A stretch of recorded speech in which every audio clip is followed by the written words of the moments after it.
everybody, welcome to the Maria Goretti Corner. It's Diwali and today I'm going to show you something that is so beautiful and so simple that you're going to love me forever for this. You know what I love most about Diwali? The fact that you're allowed to gamble, you're allowed to eat as much as you want, you're allowed to eat all the sweets that you can, and you still look gorgeous in your silk sarees. So join me as I show you how to make Maida gold, beautiful and sweet jalebi. You know, I don't know anybody who does not like jalebi, and what I'm going to show you today is my version of a quickie jalebi. Okay, the first thing you start when you make a jalebi is you get the syrup ready. Remember that when you get the syrup ready, it has to stay warm, that when you put your jalebi from the fire to the syrup, your syrup should be nice and warm. It should not be boiling, but it should just be kept warm. So we're going to start with the syrup. For that, you're going to need 1.5 cup of sugar. Just remember, no matter how much of sugar you put into your pan, you need half the amount of water. So if it's 1.5 cup of sugar, we need 3/4 cup of water. You mix the two of them together. You need to put it on low flame. Let this sugar syrup nicely boil. What we need also is half a lime. Okay, so basically, since this is like a really quick version of jalebi, the batter does not take time. So which is why I'll put the sugar syrup to boil first, and along with that I'm going to also heat the oil so that as soon as my batter is ready, I can simply make the jalebis, and that's about it. Put your sugar syrup on a medium flame. What I'm also going to do is that I'm going to pour the oil into a wide pan because it's easier to cook the jalebi in this. So we have our sugar syrup here that's nicely sizzling. We'll add a few strands of Kesar to it. Okay, the Kesar gives it a nice, lovely gold color, and we just leave it. Okay, I don't want to add any more color to it, nothing artificial in this. Our sugar syrup is now done.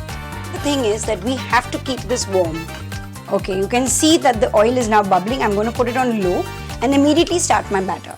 And so to make my version of a Diwali special quickie, which is our jalebi for today, what you need is half a cup of all-purpose flour or Maida.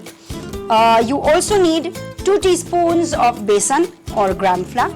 You need 1 teaspoon of corn flour. Just remember, you need 12 teaspoons of Dahi, like a nice, good, thick consistency.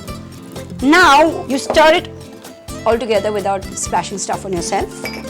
After you stir it all in, just remember that if it is not the consistency that you need, like you're seeing that this is a bit tough, you can add water to it depending on how much you need.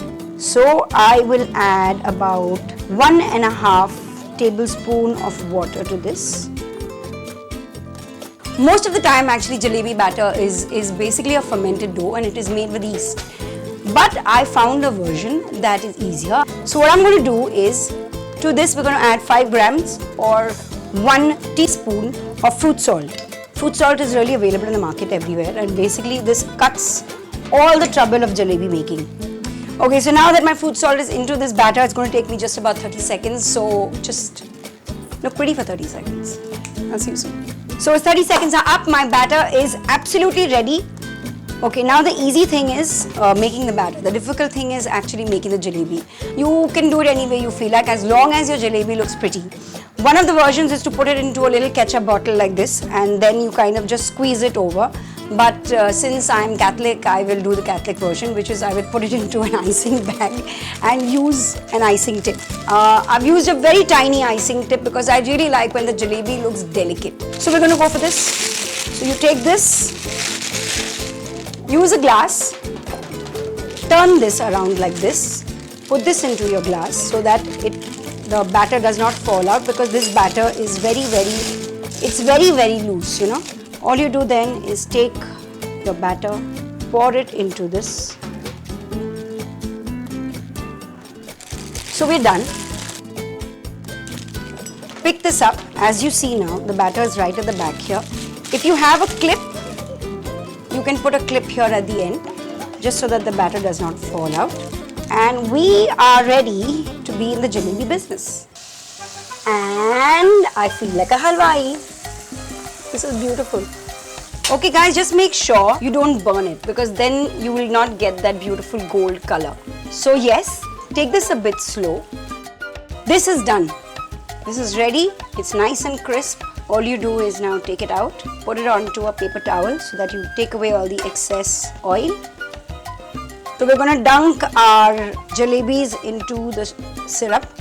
Okay, I do not keep my jalebis for too long in the syrup. About 2 minutes is about it. So yes, it kind of gets soaked, but not too much. So it retains its crispiness, which is what I really love. So basically you're doing 3 things at a time. You're letting these kind of just let out all the excess of oil. You're letting this soak inside here, and on one side you're making jalebis again. Here it is. Take it out of the syrup and into the plate. So this is it. This is my little quickie jalebi. Basically, it takes really no time. In about 5 minutes, you're done with it. It takes 30 seconds to make the batter, and of course, little cooking time. It's a little bit of multitasking, but then that's what Indian goddesses are all about. They multitask. So happy Diwali, everybody, and don't forget to comment, like, subscribe, and share. And please come back to the Maria Goretti Corner, because this is where all the action is. I am a halwai today, and I'm having lots of fun. Bye.